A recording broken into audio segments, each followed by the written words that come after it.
my rights, to take away my rights, human rights, my freedom.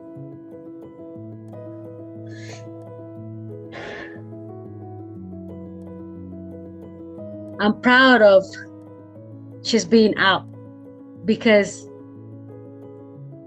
when it seems impossible, it's possible. Who is Karla Baday?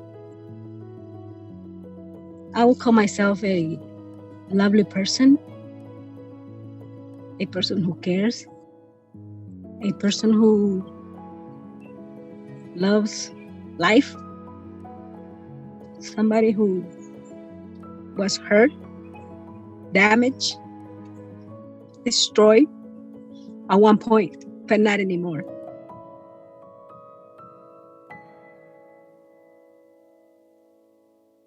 When I was a kid, I knew I was different.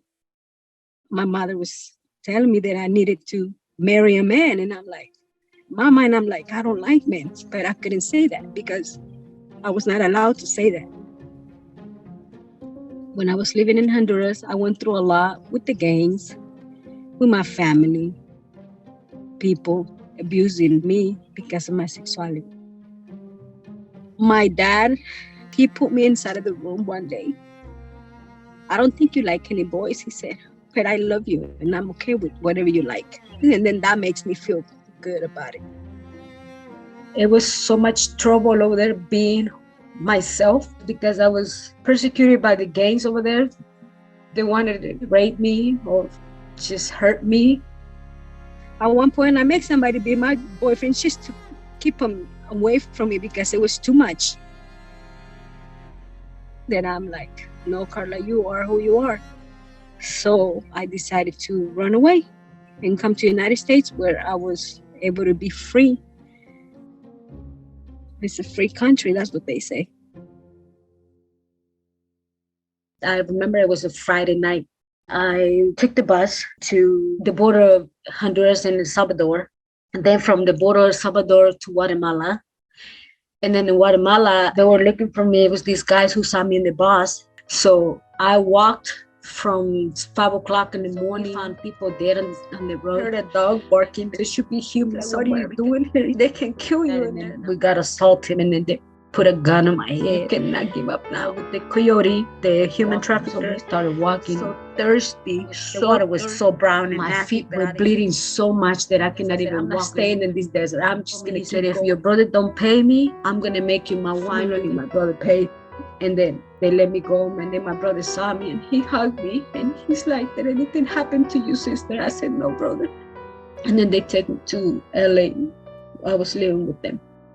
It took me a whole month to get there. I came to United States 1999, and I felt once again alone because of my brother buying me skirts. I had to wear the skirt because I was at his house. I didn't know I'm in a new country. One of my friends from Honduras came, and she's like, that was a lot of work where she was living at. And one morning I left with my friend and came to Hanford, California.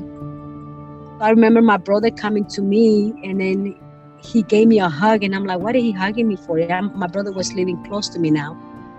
Just don't tell me, please, that my dad passed away, because I'm not going to handle that. He's like, yes, he got killed by a car with his best friend. I went through a lot of depression then. And then that's when I was going out, and I met Maria, my ex. I was living with my ex-girlfriend, Maria. She had 4 kids. I was living in the house with her and then working in the garlic factory and onion factory. Everything was good. But and then after the year, she would not allow me to have any friends. She would not even allow me to call my family in Honduras. I left the house many times, but she always threatened that, gonna hurt people, gonna hurt me, or gonna hurt the kids. My mom had diabetes. So I told Maria one day, I think we need to have a little separation. I said, I'm gonna go take care of my mother to LA. I went to Maria's house And then I spent the whole week with her.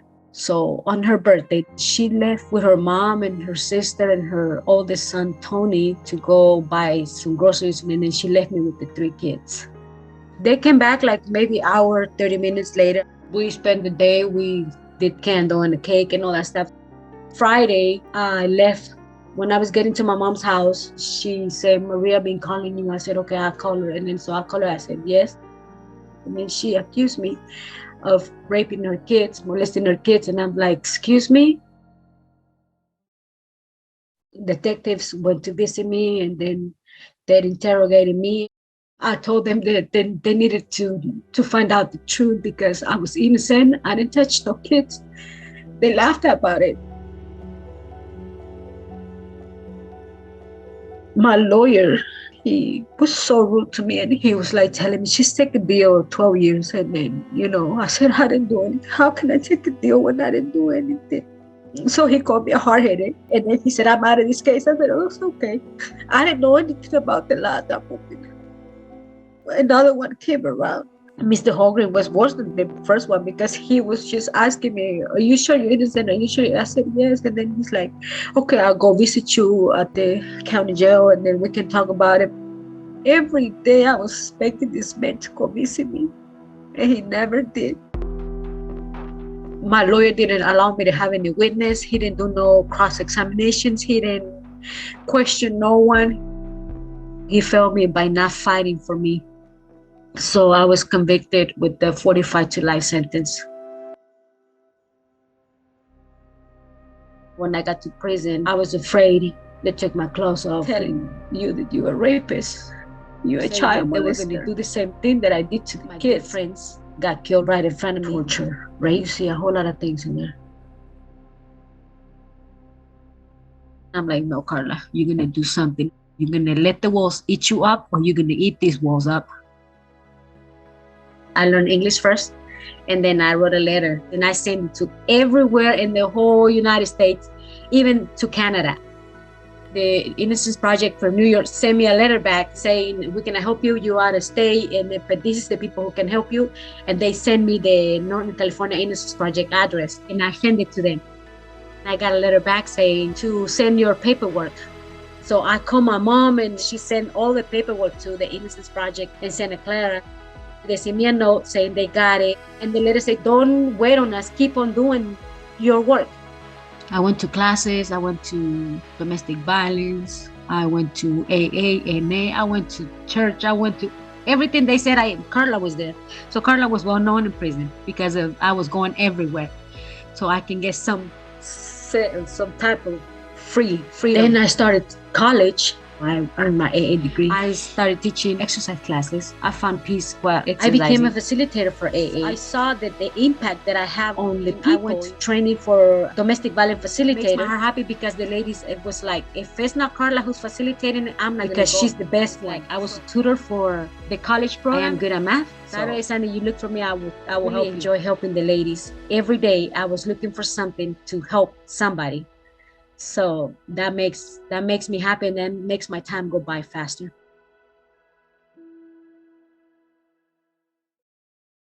In 2015, they started visiting me and they sent me a lot of students to talk to them. In 2017, they finally said that we were going to go to court. They said something about order to show cause. I didn't even know what that is. So I take a letter to one of the ladies who was very knowledgeable in prison. I said, what did this mean? She said, Karla, you are getting out.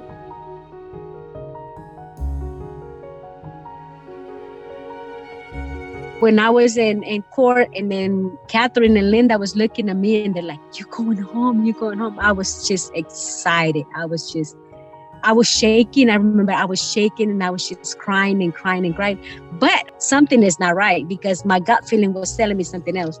So I go back to the cell.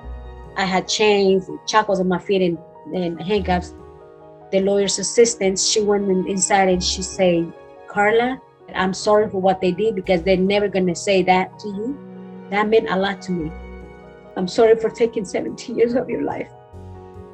I said, you didn't do anything. He said, but the law did it, and I'm part of the law.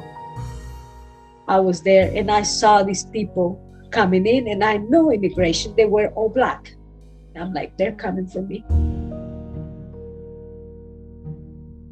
I was telling them that my lawyers were waiting for me in the front. They didn't care. They take me in the back and they put me in the van to San Diego, California, and they put me in the tank. The judge was so rude to me, even though they said that my charges were dropped. I feel sorry, she said, for your sister kids, but I'm gonna give you the benefit of the doubt. And she said, how much you can pay me? And I said, $10,000. She said, you can do $20,000. They take me back to my cell, and then I called my sister, and my sister said, don't worry, we're gonna look the way to get you out of there. Linda's friend donated $10,000. I'll never forget that. And then my family found 10 more thousand. An officer walked in and he's like, hey, Karla, let's go. I said, where are we going? He said, let's go. You're going home today. They took me in a van and then they dropped me off to a gas station. I don't know where Catherine and Linda were waiting for me. They took the shackles and they took the handcuffs. I was so happy. I even kissed the ground, and Catherine said, no, that's dirty. I said, I don't care, but that's what I told God, that I was going to kiss the ground when I would get out. In that moment, I hadn't seen my family for like 20 years. They never left me in prison. They always was there with me, writing me letters, giving me words of encouragement. My family is the most amazing thing that God has given me. And I love them so much.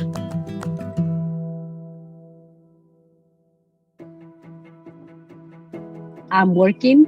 I have a little family, my girlfriend and my stepdaughter. We live in a house. We purchased a house. I got my truck. I switched my little car for my truck because I'm doing my own little things right now. Yesterday, I went to do my first landscaping job by myself.